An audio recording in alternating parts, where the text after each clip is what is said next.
Fa'ainama tuwallu fathamma wajhullah. Kemanapun kamu menghadap, di situ hanya ada wajah Allah. Kita harus memahami tauhid.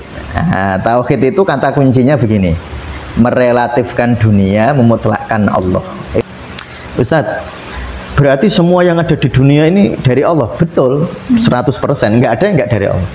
Loh, berarti kejahatan dari Allah. Loh, yang nggak boleh itu nyematin kejahatan ke Allah. Coba ya, ini analoginya. Ini kan tetap ono salah bener ketika di layar. Ketika di layar kan ada salah bener ini.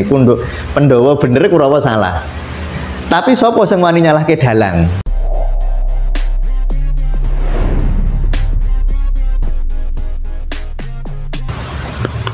Assalamualaikum warahmatullahi wabarakatuh. Waalaikumsalam warahmatullahi wabarakatuh. Salam bahagia untuk kita semua. Halo teman-teman Tasawuf Indonesia, kita kembali lagi di channel YouTube Tasawuf Indonesia. Kali ini kita di sesi ngaji kisah sufi. Untuk hari ini kisah sufi apa yang akan kita selami? Langsung aja kita tanyakan ke Abah Mustami. Ya. Oke, Abah. Untuk hari ini kita akan menyelami kisah sufi apa? Ya, ini kisahnya kecemplung sumur. Kecemplung sumur. Apa kecemplung itu bahasa Indonesianya, Pak? Keprosok. Keprosok ke sumur ceritanya. Nah, ceritanya itu ada seorang santri ya.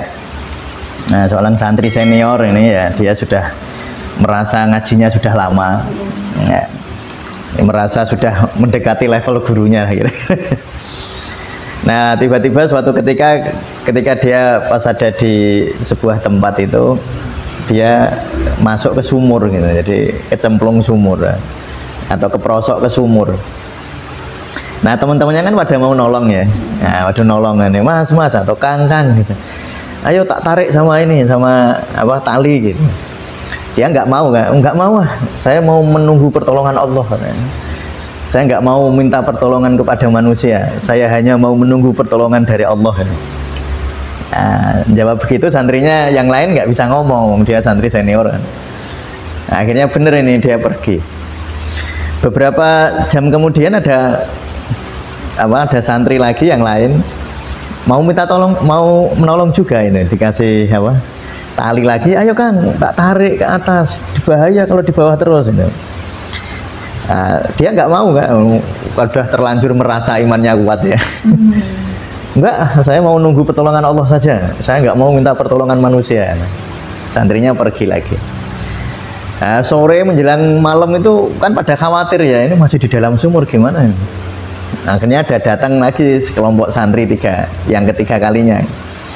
Mau ditarik ini gurunya itu santri senior itu ditolong gitu. Tapi sekali lagi nggak mau gitu. Santrinya yang keprosok sumur itu nggak mau ya, akhirnya singkat cerita meninggal kan. Nah, meninggal sampai di akhirat dia protes sama Allah. Ini namanya cerita. Ya tidak perlu dicari kebenaran ceritanya, ini kan hanya analogi. Nah, cerita itu kan simbol ya, cerita tentang simbol. Bertemu dengan Allah, dia protes ya Allah, saya sudah minta bantuan, sudah minta tolong kepadamu dari pagi sampai malam, kenapa enggak kamu tolong? Nah, terus Allah dawuh, aku tuh sudah mau menolong kamu 3 kali, kata Allah. Loh kapan? Lah ada santri datang 3 kali kan yang akan menolongmu itu. Itu siapa yang menghendaki mereka ke sana? Itu aku yang menghendaki. Ya tentu ini sebuah, ya dianggap lelucon ya boleh ya dianggap. Tapi itu maknanya sebenarnya sangat, kalau kita maknani betul-betul itu maknanya sangat dalam ya. Jadi sebenarnya begini loh. Kita itu seringkali salah memahami tentang meminta tolong hanya kepada Allah. Ya, itu kadang-kadang dimaknani Allah zatnya Allah datang nolong. Kan Allah itu nolong, misalnya Allah memberi rezeki kepada kami. Kan memberi rezeki kan ada wasilahnya, ada perantaranya kan ya. Mungkin Allah memberi rezeki lewat pasien ya yang nelpon kami minta diterapi. Allah memberi rezeki mungkin dari ada teman-teman datang ngasih kami undi-undi misalnya. Kan Allah nolong kan bukan zatnya Allah datang di depan kami lalu kami diberinya. Jadi sebenarnya hal-hal semacam itu harus kita pahami makna-makna ruhaniyahnya, jangan makna materinya. Jadi kalau minta tolong kepada Allah berarti kita nggak mau minta tolong kepada manusia, ya nggak juga. Nah, misalnya Kak Ami nih sedang repot nih, pas tugas banyak, cucian banyak. Kalau dilakoni dua-duanya nggak mungkin, nanti bisa capek. Nah, minta tolong kepada laundry kan boleh kan? Ya Kak, minta tolong lah sama laundry nih, Mbak, tolong ya dicuciin saya. Nah, itu kan bukan berarti itu terus musyrik, nggak minta bantuan sama sama Allah kan ya? Enggak. Minta bantuan sama Allah itu boleh melalui manusia. Cuma yang perlu kita manage itu dinamika batiniahnya kan? Nah, jadi misalnya gini. Misalnya nih, saya ini butuh sesuatu ya. Misalnya gini lah, saya ini istri saya belum masak nih. Terus saya minta tolong Kak Ami, adalah Kak Ami masak. Nah, saya minta tolong Kak Ami, Kak, tolong aku titip sayuran Kak dimasakin. Gitu. Nah, waktu itu kalau saya merasa kalau Kak Ami nggak nolong saya, bahaya ini saya ini. Jadi di benak saya itu kalau Kak Ami nggak menolong, saya menderita. Nah, itu yang bergesernya ke kemusyrikan itu rawan itu kalau kayak gitu. Ya nanti itu jangan-jangan saya menuhankan pertolongan kami ya, bukan menuhankan Allah. Karena ketika Allah mau memberi pertolongan, Allah itu menurunkan sebab-sebabnya. Ya, jadi bukan terus zatnya Allah ditunggu. Waduh, suara apa nanti yang bukan ya. Jadi ketika yang penting itu begini loh Kak, kita harus memahami tauhid. Nah, tauhid itu kata kuncinya begini. Merelatifkan dunia, memutlakkan Allah. Itu namanya tauhid. Merelatifkan itu maknanya bisa iya, bisa tidak. Jadi kalau saya minta tolong kepada kami bisa mau, bisa tidak. Atau kalau kami menolong saya, bisa bermanfaat atau tidak. Kalau kami nggak mau menolong saya, bisa bermanfaat atau tidak. Itu semua serba relatif dan kita nggak pernah tahu. Nah, kesadaran semacam itulah sebenarnya tauhid itu. Bukan dalam hal minta tolong salah gitu, enggak. Tapi kalau saya minta tolong lalu saya merasa kalau enggak ditolong hidup saya pasti menderita, ono pasti ini itu loh Kak. Nah, itu namanya yang musyrik itu yang gitu. Nah, kayak sebelum juga ada kayak pembahasan tentang pasti, harus ya. Nah iya, jadi kalau kita pakai pasti, pakai harus itu enggak. Jadi bahwa kita minta tolong kepada makhluk itu boleh, tapi itu relatif. Nah, yang paling sering kalau dalam dunia kita, dunia pengobatan, nah, misalnya gini nih, ada pasien datang ke kita, terus dia bilang, kalau Pak Mustamir nggak ngobati saya, mati saya, nah, pasti mati, pasti nggak sembuh saya. Itu musyrik. Nah, atau kebalikan, kalau Pak Mustamir ngobati saya, pasti sembuh saya, ya musyrik juga. Atau begini, kalau Pak Mustamir ngobati saya, pasti nggak sembuh, musyrik juga. Jadi memastikan, baik memastikan iya atau memastikan tidak, itu sama-sama musyriknya Kak. Sama-sama musyriknya. Jadi misalnya kami minta bantuan kepada dokter, Pak Ami memastikan orang yang dokter mesti mari, salah. Dan yang dokter mesti orang mari, ya salah. Nah, terus gimana? Ya relatif tadi, ya iso mari, iso orang mari, ya tergantung Allah, ya. Tergantung Allah. Lah itu namanya ketauhidan. Nah, itu jangan sampai itu tadi seperti santri senior tadi yang keprosok ke sumur itu, bahwa dia menganggap bahwa Allah nolong itu harus Allah secara zat. Ya sebenarnya semua ini kan kehendak Allah. Allah itu menurunkan, mau membuat mangga itu tumbuh melalui hujan. Hujan diturunkan. Jadi ada hukum kausalitas, ada hukum sebab akibatnya. Tetapi terus jangan bilang bahwa Allah membutuhkan sebab, enggak. Makanya Allah itu sering membuat perkecualian, namanya mukjizat, namanya karomah. Itu untuk menunjukkan kekuasaannya gitu loh, Kak. Iya kan? Misalnya Siti Maryam itu cuma berdoa aja dapat makanan. Nah, Allah mau menunjukkan perkecualian. Nah, walaupun dalam kehidupan sehari-hari ya hukum kausalitas berlaku. Bahwa orang itu kalau pengen pengen makan ya ada usahanya dulu, ada sebabnya dulu, ada ini. Tapi sesekali waktu Allah nggak pakai hukum sebab akibat. Misalnya hukum sebab akibat adanya manusia itu adanya sperma ketemu telur. Nah, itu kan sebab akibat kan, sperma ketemu telur jadi janin. Nah, tapi Nabi Isa nggak ada spermanya. Jadi telurnya Maryam tidak ketemu sperma, tapi jadi Nabi Isa. Nah, itu namanya melampaui hukum sebab akibat kan. Jadi kejadian Nabi Isa itu tanpa sebab akibat sperma dan telur. Nanti ada Nabi Adam, malah nggak ada spermanya, nggak ada telurnya, ya jadi Nabi Adam gitu. Nah, nanti Siti Hawa gitu, Siti Hawa ada spermanya tok, nggak ada telurnya. Nah, sehingga itu yang harus kita pahami bahwa memang dalam hidup itu kalau kita mau menjalani hidup, pakailah hukum sebab akibat. Tetapi ketika hukum sebab akibat nggak bisa, jangan putus asa, gitu loh. Makanya itu tadi, nah, yang paling sering kelihatan betul itu dalam pencarian rezeki dan pengobatannya. Jadi misalnya, aku kalau nggak bekerja pasti nggak makan. Oh, itu salah loh. Kalau pakai kata pasti loh ya. Bahwa kalau kamu nggak bekerja kemungkinan kamu nggak makan ya. Tapi aku kalau nggak bekerja aku nggak makan. Nah, itu salah kalau pakai kata pasti. Jadi itu ya. Yang contoh bagus itu pengobatan dulu kan. Jadi kalau saya berobat ke Kami pasti sembuh. Salah, itu musyrik. Saya kalau berobat ke Kami pasti nggak sembuh, ya musyrik juga. Yang menyembuhkan soalnya bukan Kami, yang tidak menyembuhkan juga bukan Kami, Allah. Makanya kayak kita memahami keris pusaka itu ya gitu kan. Pusaka itu kalau kita, oh kalau saya punya pusaka ini pasti saya sakti, musyrik. Tapi kalau orang bilang kalau saya nggak pakai pusaka ini pasti, kalau saya pakai pusaka ini pasti saya nggak sakti, musyrik juga. Lah terus gimana? Ya dipandang sebagai relativitas, yo iso ora, tergantung Allah. Nah, sehingga nanti lalu begini kan. Lalu gimana Ustadz ketika kita ini tahu bahwa ini pertolongan Allah. Agar kita ini tidak terjebak di dalam kemusyrikan itu, ya tidak terjebak di dalam memutlakkan dunia. Maka sebenarnya begini ya. Kalau kita hayati, sebenarnya semua itu kan digerakkan Allah. Coba ya, saya kasih contoh. Kami berkedip itu yang ngedipin jauh. Kan bukan Kami kan.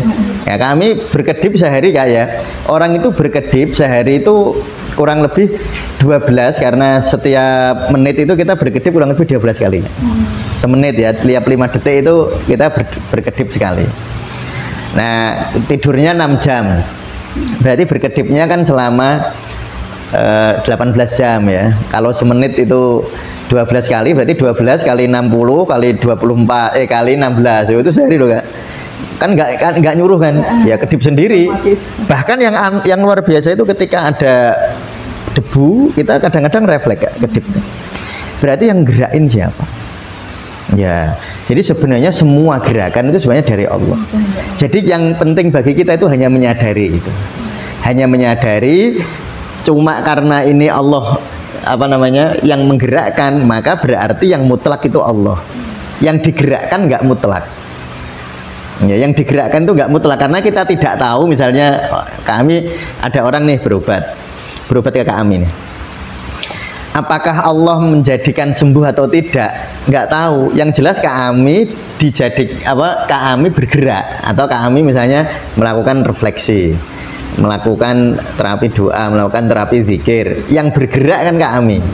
Jadi Allah menggunakan Kami untuk bergerak, tetapi hasil itu tidak tergantung makhluknya. Hasil itu tergantung Allah. Maka selalu begini ya, selalu hayati, melatih diri untuk menghayati bahwa sebenarnya semua gerakan, kalau dalam ayat Al-Quran itu fa'ainama tuwallu fathamma wajhullah. Kemanapun kamu menghadap, di situ hanya ada wajah Allah. Jadi kita hanya penyaksi aja. Kita itu hanya menyaksikan. Dan kita itu kan ya nek cara wong para wali hanya wayang gitu loh kan. Ya kan wayang itu yang gerakin. Ya kalau di layar kan yang kelihatan yang marah misalnya yang marah itu siapa itu Kumbokarno, atau yang marah Gatot Kaca, atau yang marah Basudewa, apa yang marah ya Semar marah. Itu kan kayaknya yang marah di layar kan dia. Sebenarnya siapa yang marah? Ya dalangnya. Dalangnya. Dan dalang itu nggak bisa dianggap salah. Gitu loh Kak. Jadi misalnya ini wayang nih. Anggap saja ini Kurawa, Duryodhana ya. Suyudono ini orang Jawa ya. Suyudono ketemu sama Puntadewa. Ini kan dua nih. Kan kalau salah bener kan tetap ada. Yang salah ini Suyudono atau Duryodhana, yang bener ini Puntadewa ya, yang bener. Tapi dalangnya buat sebut salah kan raiso Kak. Ya kan nggak boleh, dalangnya salah. Loh enggak, dalang nggak ada salahnya. Jadi jangan sebut. Misalnya begini nih kan sering orang nanya ya, Ustadz, berarti semua yang ada di dunia ini dari Allah. Betul, 100%, nggak ada yang nggak dari Allah. Loh, berarti kejahatan dari Allah. Loh, yang nggak boleh itu nyematin kejahatan ke Allah. Coba ya, ini analoginya, walaupun analogi ini tentu tidak 100% bisa apa namanya, dibenarkan ya, tetapi analoginya bisa membuka secercah ini, Kak. Ini wayang tadi, ini Kurawa sama Pandowo. Ini kan tetap ono salah bener ketika di layar. Ketika di layar kan ada salah bener ini. Pandowo bener, Kurawa salah. Tapi sopo sing wani nyalahke dalang? Loh, dalang nggak bisa disematin salah dan bener, Kak. Nggak bisa. Jadi bener bahwa Kurawa Pandowo yang gerake Allah. Ya, yang gerake dalang. Tapi nggak bisa dalang disebut salah. Nah, dalang itu bukan Pandowo, bukan Kurawa. Jadi dalang itu nggak bisa kamu sebut salah bener. Dalam artian dualitas loh ya. Nah, ya seperti Allah itu. Nah, dalang itu ya Allah. Jadi kalau orang bilang kejahatan di dunia, apa semua yang ada di dunia itu dari Allah, ya bener bahwa semua yang ada di layar gerakannya dalang, bener kan? Tetapi nek kowe terus nembungmu berarti yang membuat kejahatan berarti Allah jahat, nah itu jadi salah, Kak. Enggak, coba coba semani lho, nek ora ono dalangnya terus piye? Nah itu ya, jadi nah itu makanya kalau di tasawuf Indonesia kita itu kan riyadhahnya kan merasakan gerakan Allah. Sebenarnya bukan bukan sebuah latihan yang kita ingin nanti Allah ngurain terus jadi kayak orang sakti gitu, itu bukan. Karena bahwa semua digerakkan Allah itu ya. Kita itu cuma menyaksikan tadi. Hanya untuk menyadari gitu. Menyaksikan itu jangan dimaknani visual loh ya. Engkau nanti lucu nanti. Nah, menyaksikan itu paling bagus itu dimaknani menyadari. Ya, jadi menyaksikan itu kadang-kadang disaksikan seperti ini nih. Oh, saya menyaksikan itu ya itu tidak salah tapi kesempitan. Nah, terlalu sempit kalau gitu. Ya, paling bagus itu menyadari. Oh, menyadari, iya, menyadari itu kan saya misalnya nih saya makan nih. Nah, awalnya kan saya tetap makan. Saya bisa sadar bisa tidak kan? Tapi kan makannya iya. Ya, nah, yang kita butuhkan nyadari bahwa kita makan, tetapi tidak mengubah objektivitas makan atau tidak kan? Ya objeknya tetap makan, ya kan gitu. Yang beda kan sadar apa enggak gitu. Nah di dalam hidup itu sebenarnya begitu, Kak. Nanti konsep-konsep zikir, konsep-konsep begitu ya, konsep-konsep riyadhah, konsep-konsep zikir itu sebenarnya konsep menyadari itu. Sebenarnya semua nanti itu menuju ke sana. Nah jadi dari kisah ini saya ingin berbagi, sadarilah bahwa semua itu gerakan Allah. Nggak ada satupun yang nggak gerakan Allah. Tapi itu tadi jangan sematkan kejahatan kepada Allah. Itu tadi itu analoginya seperti dalang tadi. Kalau itu kan kejahatan sama kebenaran itu adanya di dunia gitu. Nah. Iya, ketika di alam mulek, kalau di alam mulek ada polaritas, ada dualitas. Ya, ada polaritas banyak sekali. Ada multisitas bahkan ya. Nah nanti kalau sudah ke alam laut ya nggak ada. Kalau di alam laut tuh nggak ada dua, cuma satu tok. Nah satu itu apa? Tembung jahat baik ya nggak ada. Itu yang disebut ketika Allah ini sudah sudah bersemayam dalam hatimu, maka leburlah seluruh dualitas di dalam dirimu. Nanti kamu masuk dalam kedamaian yang hakiki. Ya saya kira gitu, Kak, untuk hari ini. Ya, terima kasih ya Mbak untuk kisahnya hari ini. Untuk kisah hari ini kita jadi tadi rumusnya bahwa segala sesuatu yang ada di dunia ini itu perlu kita relatifkan karena yang mutlak itu hanya Allah. Oke, untuk teman-teman yang mungkin ada pertanyaan atau mungkin ada ide untuk podcast selanjutnya bisa dicantumkan di kolom komentar. Terima kasih sudah menonton hingga akhir video. Jangan lupa untuk like dan juga subscribe. Sekali lagi terima kasih. Wassalamualaikum warahmatullahi wabarakatuh. Waalaikumsalam warahmatullahi wabarakatuh.